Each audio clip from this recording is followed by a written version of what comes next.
Welcome to Oil and Gas 360. We are live at the EnerCom Oil and Services Conference in San Francisco. And today we have the pleasure of talking to Charlie Goodson. He's Chairman, President, CEO of PetroQuest Energy.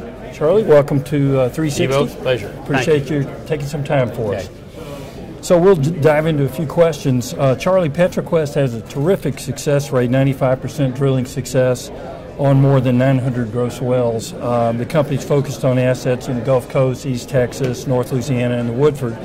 How does this group fit together, the group of assets? Well, the company originated in South Louisiana and offshore as a private company, and then we went public. And as we wanted to diversify more like the industry and the resource plays, we moved into the tight sands of the Cotton Valley, which today is probably our best properties. Then into the Woodford Shale in Oklahoma, and we've just basically used the methodology on the Gulf Coast where you don't have a lot of time to de-risk projects, and we use that same methodology to integrate into the Cotton Valley and the Woodford Shale. Okay. Well, it's been very successful for you. Speaking of the Gulf Coast, I know you recently brought in the Thunder Bayou, the big well there. Right. It's been described as a game changer by several people in the company and elsewhere. Right. Can you talk about that well and how does it relate to the 2012 Lock and Terror well? Sure. Well, Lock and Terror was, we basically found 3 wells that 3P will produce about 180 BCFE out of those 3 well bores. And when we basically generated, or that prospect was generated, we saw another structure to the north that we caused a 3D to be shot on, which then turned out to be the Thunder Bayou project. Lock and Terror was in the water in a wet location. Thunder Bayou is in dry ground, about 2 miles from Henry Hub. Okay. And it shot out very well, and we drilled it with some partners we brought in, and we kept a 50% working interest. And on a 1P basis, it's about 40 Bs. On a 3P basis, about 130 to 150 Bs.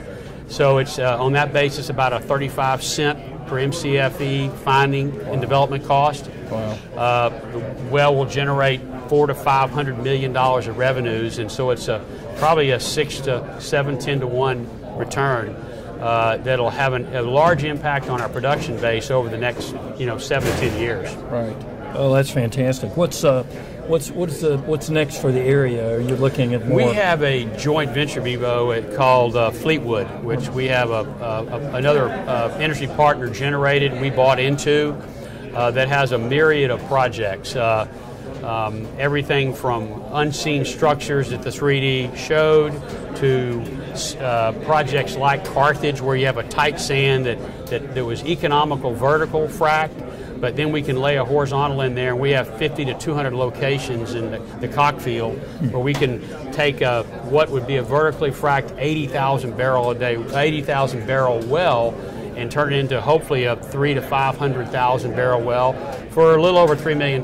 So those economics of that project alone rival stuff in the heart of the Permian Basin. Wow, that's fantastic. Can you catch us up a little bit on the company's activity in the Woodford and also in Cotton Valley? Yeah, in the Woodford, again, that's a project that we internally generated. Started in 2004, where we started with a hartshorn coal, then moved into the Woodford Shale. Now we've drilled about 150 wells with our JV partner. We've continued to have very good economics in the area. Lowered our drilling times from 30 days to about 8 or 9 days. Well costs have come from $5.5 million down to probably somewhere around $4 million for the West Relay area alone. We've been able to continue developing from a dry gas to a liquids-rich area, and we basically are about 20% developed. So it's an inventory of projects that we can drill over the next 7 to 10 years that'll keep growing with our JV partner. That's great. Just wanted to ask you for a few minutes about thinking about LNG exports from the U.S. Cheniere and some of the others have, Cheniere's locked up most of its capacity in contracts already. Is this going to be a viable outlet for U.S. shale gas, for instance, or just natural gas sales, and when? Well, it certainly is a viable option, but it's going to be all of the above, whether it's exporting to Mexico, whether it's building new, using it domestically for manufacturing or for domestic uses, and it replaces coal and nuclear and wind and solar at these prices. So I think that's one viable option. But I think being on a Federal Reserve board, what we look at is also the usage of that gas internally in the United States. I think what it is, it basically creates another outlet like storage to kind of even things out. I'm all for it. I think it's great to let our gas be put on the world market, but it's not the be all to end all that we need. It's just one of the avenues to have a relief valve on excess gas. Right. Okay, that's good insight. And then last question, just thinking about U.S. Exporting crude oil. Right. What's your take on that? Do you think that's are they going to overturn the 70s moratorium, and what's going to happen? Right. Well, again, I mean, if you look at the dynamics of the fact that we continued to be a larger and larger and larger importer, which that is all turned around now. Over the last 5 years, we've continued to increase our domestic supply. It gives the refiners and the people who use crude a blended basket that's better. I'm all for the Keystone Pipeline to get another type of crude to the Gulf Coast where we need it in our refineries, and so it's like having one store in a town versus having many stores. There's a lot of products that we need up and down the hydrocarbon food chain, and the blend of the different products that come out of the ground, whether it's condensate or the heavy crudes that are all for our refineries. We need to be able to export to have to basically be in a world market. So I'm very supportive. Well, that's great. Well, you mentioned the Fed. I forgot about that for a minute, but got to ask you one last question. What's next for the Fed? What's coming?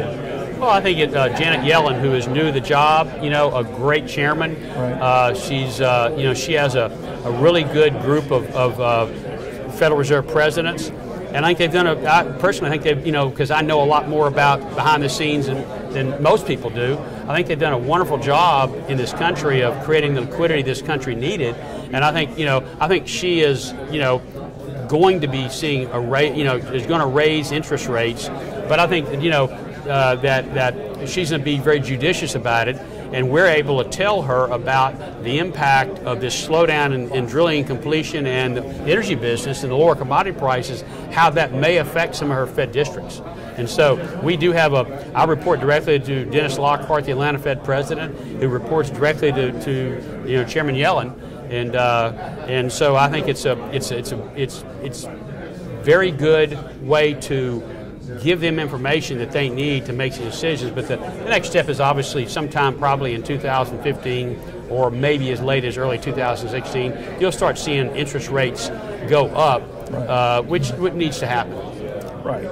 Well, Charlie, we really appreciate your taking the time, giving us some of your insight from several different avenues there. Sure. Thank you very much. Thank you, sir. Appreciate it. Enjoyed it. We've been talking to Charlie Goodson, Chairman and CEO of PetroQuest Energy.